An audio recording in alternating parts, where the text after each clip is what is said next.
12 ربیع الاول نہ تو رسول اللہ صلی اللہ علیہ وسلم کی پیدائش کا دن ہے اور نہ ہی آپ کی وفات کا دن ہے. اس دن کا اسلام میں کوئی سرے سے سر پاؤں ہے ہی نہیں.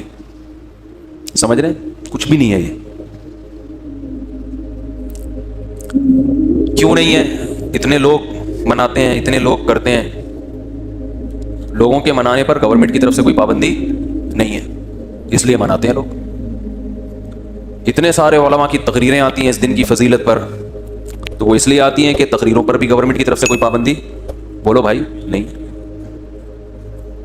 تو لوگ دیکھتے ہیں گورنمنٹ کی طرف سے پابندی ہے یا نہیں ہے, اس کو فوکس کرتے ہیں.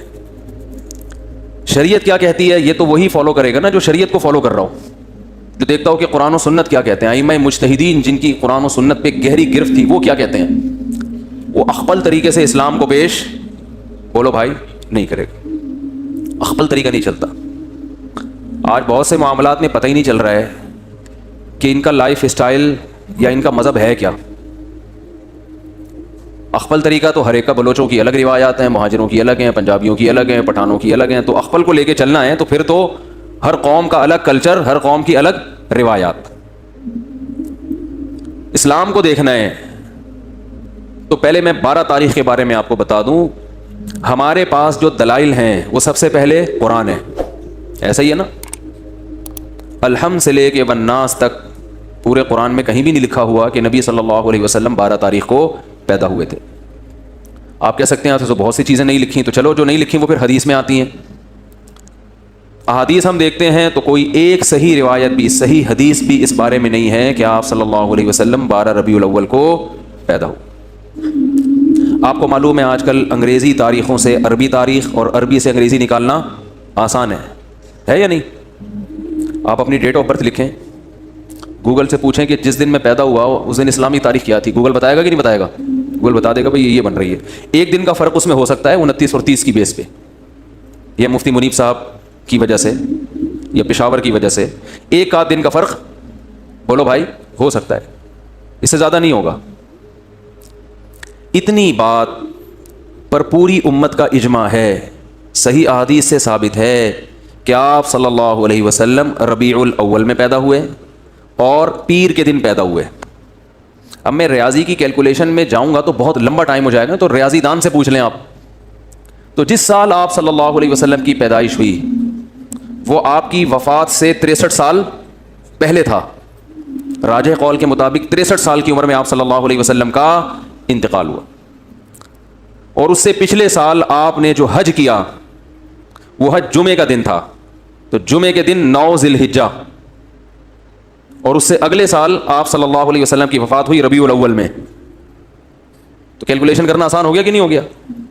تو کیلکولیٹ کر کے دیکھیں گے اور 62 سال پیچھے جائیں گے تو کیلکولیشن کے حساب سے 12 تاریخ پیر کے دن بولو بھائی نہیں بیٹھ رہی.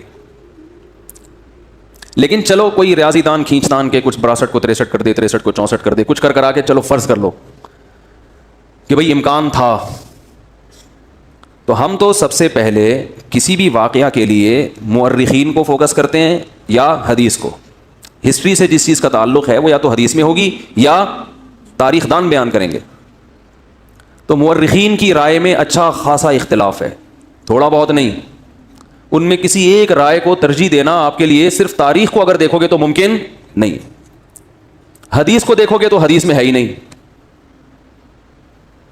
تو اس بات کا امکان ظاہر کیا گیا ہے جو ماہرین محققین کہ 8 یا 9 ربیع الاول کا امکان زیادہ ہے آپ کی پیدائش کا دن ہونے میں.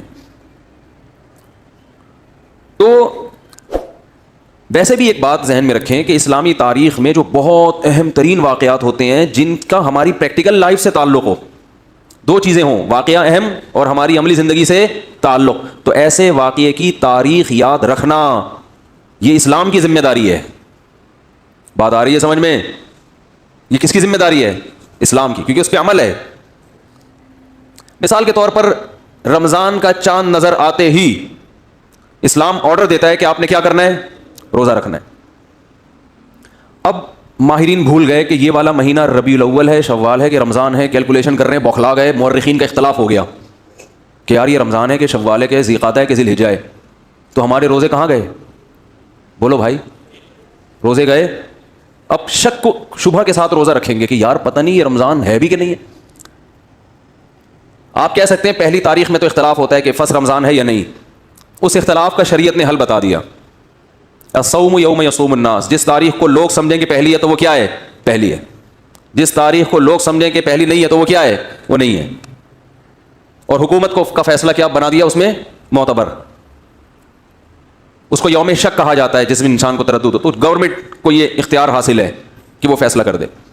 لیکن رمضان ہی مشکوک ہو جائے کہ پتہ نہیں ہے کہ نہیں, یہ الزام کس پہ جائے گا, اسلام پہ, معاذ اللہ اللہ پہ, کہ اللہ نے رمضان کے روزے تو فرض کر دیے لیکن رمضان کی اللہ نے حفاظت نہیں کی. تاریخیں گول مول ہو گئی ہیں, گڑبڑ ہو گئی ہیں, آپس میں اتنے فرقے بن گئے کہ ان فرقوں کی وجہ سے اب تاریخ کا ہی نہیں پتہ چلتا کہ یہ رمضان ہے یا شوال ہے, بیچ میں اتنے فرقے پیدا ہو گئے. تو اللہ نے وہ تمام چیزیں جن کا انسان کی پریکٹیکل لائف سے تعلق ہے, ان کی تاریخوں کی حفاظت کس کے ذمے ہے, اللہ کے ذمے ہے. وہ کبھی دائیں بائیں نہیں ہو سکتے, کیونکہ پوری امت نے ایک دن رمضان یعنی رمضان کے مہینے میں روزے رکھنے ہیں نا. پتہ چلا جی ان کا رمضان کوئی اور ہے, ہمارا رمضان کوئی اور ہے, اور ہم کنفیوز ہو گئے ہیں اصل رمضان کون سا ہے. تو یہ حفاظت کون کرتا ہے, حج ذی الحجہ میں ہوتا ہے. تو ذی الحجہ جب آتا ہے تو ہمیں پوری امت کا اجماع ہے کہ ذی الحجہ جب آئے گا تو واقعی وہ ذی الحجہ ہی ہوگا, کیونکہ اس کے تواتر کے ساتھ اس کی حفاظت کی گئی ہے, اس میں اختلاف نہیں پیدا ہونے دیا اللہ نے. جیسے قرآن میں اختلاف نہیں ہے, پوری امت کا قرآن ایک ہے یا نہیں ہے, گرین کیا وائٹ کیا, زور سے آمین آہستہ آمین, جتنا بھی لبرل ہوگا بولے گا قرآن یہی ہے. کیونکہ اسی میں اختلاف ڈل جاتا تو پھر ایک عامی آدمی کہتا ہے اللہ مجھے کیا پتہ چلے گا کہ تو نے قرآن میں نظر کی حفاظت کا حکم دیا یا نظر اٹھانے کا, کیونکہ اس کے پاس جو قرآن ہے اس میں کچھ اور لکھا ہوا ہے, ادھر کچھ اور لکھا ہوا ہے, پتہ ہی نہیں چلتا. تو پھر یہ اسلام میں ایک فالٹ ہونے کی علامت ہوتی معاذ اللہ. کہ یہ فالٹ کس کا ہے, بولو بھائی معاذ اللہ, یہ پھر اسلام کا فالٹ ہوتا, اس کو پتہ ہی نہیں ہے. عید الفطر کے دن کچھ احکامات ہیں, کیا ہے, روزہ رکھنے کی آپ کو اجازت نہیں ہے. ایک دن اسلامی تاریخ میں ایسا بھی آتا ہے, اس دن آپ کو غسل کرنا ہے. جو پورے سال نہیں نہائے ہوتے وہ سروس کرواتے ہیں اپنی. اس دن آپ نے مسجد میں آنا ہے, تکبیر کہنی ہے, 2 رکعت پڑھنے ہیں, شکرانے, عید مبارک. تو وہ پوری امت کا اجماع ہے کہ وہ کون سی شوال ہے, فرسٹ. اس میں اللہ نے اختلاف نہیں ڈالا, کیوں فرسٹ ہے. ایسا نہیں کہ کسی فرقے کے نزدیک 5 شوال ہے, کسی فرقے کے نزدیک 6 شوال ہے, کسی فرقے کے نزدیک 3. یہ چیزیں اتنی تواتر کے ساتھ بیان کر دی گئی ہیں کہ اس میں اللہ نے ذمہ داری لیے گویا کہ میں اس میں امت میں اختلاف پیدا نہیں ہونی. تو بیسک ہے نا, بیسک میں ہی ہو گیا تو ایک عامی آدمی غیر مسلم تو پاگل ہو جائے گا, وہ تمہارا تہوار کون سا, میں تو یہی سمجھ میں نہیں آ رہا, کیا خیال ہے, وہ تو پاگل ہو جائے گا نا. اسلام کے 5 ارکان ہیں,